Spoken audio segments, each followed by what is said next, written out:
3 tahun lepas, negara kita digemparkan dengan berita kematian seorang ketua jururawat yang dikenali dengan nama Siti Karinah. Mayat mangsa ditemui di sebuah unit kondominium dalam keadaan yang sangat tragis. Semasa kejadian, Siti Karinah Mohamad Kamarudin merupakan seorang ketua jururawat yang sedang berkhidmat di Hospital Serdang. Beliau dilaporkan hilang pada 8 Mei 2019 dan mayatnya dijumpai pada 15 Mei 2019 di sebuah kondominium di Cyberjaya, dipercayai akibat dibunuh. Siti Karinah telah bertugas di Hospital Serdang selama 5 tahun dan tinggal berjauhan dengan suami serta 3 orang anak perempuannya yang masing-masing berumur antara 10 hingga 14 tahun. Suami dan 3 orang anaknya menetap di Kuala Pilah, Negeri Sembilan. Pada 8 Mei 2019, Siti Karinah dilaporkan hilang. Beliau dilihat kali terakhir di kawasan parkir kereta Hospital Serdang sekitar jam 4 petang. Kali terakhir beliau ditemui, beliau masih berpakaian kerja berwarna biru dan memandu kereta model Honda City berwarna putih dengan nombor pendaftaran BEY 1361. Kehilangan Siti Karinah hanya disedari apabila rakan serumahnya menghubungi ahli keluarganya bertanya mengenai keadaannya apabila tidak pulang ke rumah dan melapor diri bertugas di tempat kerja. Pengarah Hospital Serdang, Dr. Rohana Johan mengesahkan Siti Karinah tidak hadir bertugas. Polis menjalankan inkuiri berhubung kehilangan Siti Karinah dan mengklasifikasikan sebagai kes orang hilang. Keluarga Siti Karinah meminta orang ramai berhenti menyebar maklumat palsu kononnya ketua jururawat itu sudah ditemui. Akhirnya, pada 15 Mei 2019, mayat Siti Karinah telah ditemui di sebuah kondominium di Cyberjaya, dipercayai dibunuh dengan sangat kejam. Mayat beliau ditemui oleh pemilik unit kondominium berkenaan yang datang ke unit itu bersama 2 pekerja penyelenggara untuk membaiki mesin basuh yang rosak, kira-kira jam 2:30 petang. Menurut satu sumber, pemilik rumah itu dikatakan cuba menghubungi penghuninya sejak beberapa hari lalu, tetapi gagal dan terpaksa masuk ke rumah menggunakan kunci pendua. Sebaik sahaja masuk ke dalam unit itu, mereka ternampak ada darah mengalir keluar dari bawah pintu sebuah bilik yang berkunci dan kemudiannya bertindak dengan melaporkan perkara itu kepada pihak polis.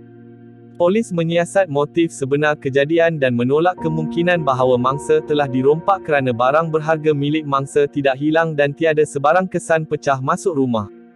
Pemeriksaan polis mendapati bahawa sebelum Siti Karinah dibunuh, mangsa dipercayai telah mengenali rapat dengan seorang lelaki berwarganegara Nigeria yang juga merupakan suspek utama dalam kes ini.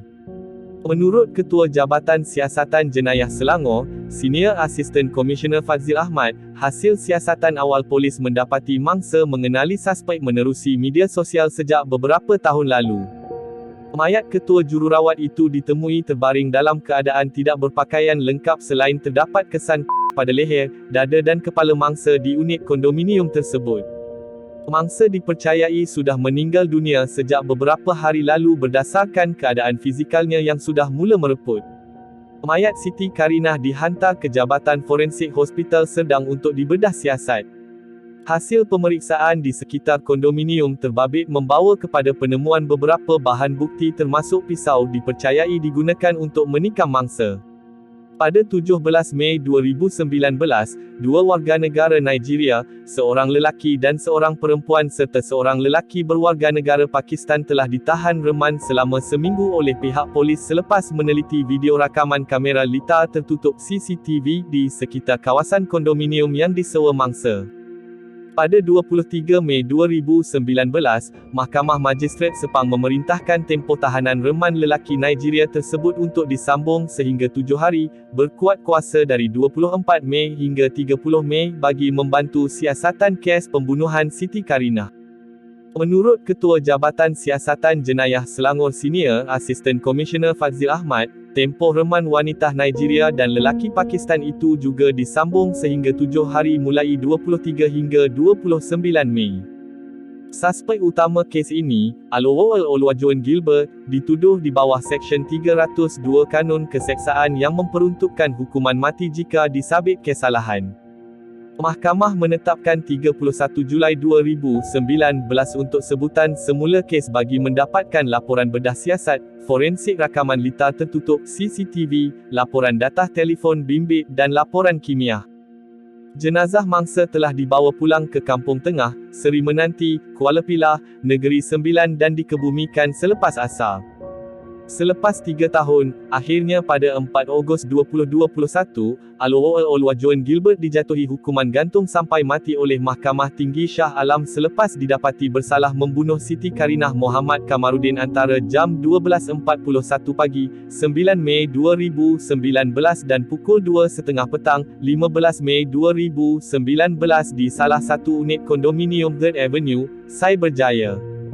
Hakim Datuk Abdul Karim Abdul Rahman menjatuhkan hukuman terhadap pemuda berusia 38 tahun itu selepas memutuskan pihak pendakwaan berjaya membuktikan kes melampaui keraguan munasabah. Ketika membaca keputusan penghakimannya, Abdul Karim berkata, kenyataan tertuduh ketika perbicaraan bahawa dia tidak bersama Siti Karinah selepas jam 8 malam pada 8 Mei 2019 adalah bersifat penafian semata-mata. Ini kerana kenyataan tertuduh adalah bertentangan dengan bukti rakaman kamera litar tertutup CCTV di lokasi kejadian. Suspek juga tidak dapat menjelaskan kesan DNA darah Siti Karinah yang terdapat di baju tertuduh pada pagi 9 Mei 2019 itu. Hakim berkata, kegagalan tertuduh memberi keyakinan kepada mahkamah menunjukkan bahawa tertuduh ada bersama Siti Karinah pada hari kejadian. Tanpa keraguan munasabah itu juga, katanya, ia menunjukkan bahawa ada kemungkinan tertuduh yang membunuh ibu kepada 3 anak itu. Siti Karinah dikatakan seorang yang mesra, peramah dan pemurah tetapi siapa sangka hidupnya berakhir dalam keadaan yang sangat kejam dan menyayat hati. Semoga arwah Siti Karinah ditempatkan dalam kalangan orang-orang yang beriman.